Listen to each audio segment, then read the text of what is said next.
ও ভাতা প্রদান, 5 বছরে 25 কোটি বৃক্ষরোপণ কর্মসূচি, 10,000 টাকা পর্যন্ত কৃষি ঋণ সুদ মওকুফ সহ ইত্যাদি। এছাড়াও সারা দেশের শহর ও গ্রাম অঞ্চলে খেলার মাঠ নির্ধারণ ও অবকাঠামো উন্নয়ন, ই-হেলথ কার্ডের মাধ্যমে চিকিৎসা সেবা প্রদান, 5 লক্ষ সরকারি কর্মচারী নিয়োগের পরিকল্পনা এবং এই অর্থবছরে প্রাথমিক বিশ্ববিদ্যালয় ইনশাআল্লাহ 2 লক্ষ শিশুদের মাঝে বিনামূল্যে স্কুল ড্রেস, শুধু স্কুল ড্রেসই নয় মাননীয় স্পিকার, স্কুল ড্রেসের পাশাপাশি আমরা বাচ্চাদেরকে বাংলাদেশে তৈরি আমাদের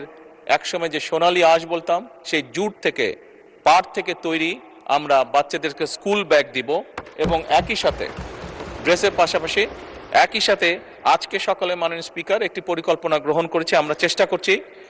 প্রাইমারি স্কুলের বাচ্চাদেরকে আমরা জুতো সরকার থেকে দেব, জুতাও দেওয়ার চেষ্টা করছি। মাননীয় স্পিকার,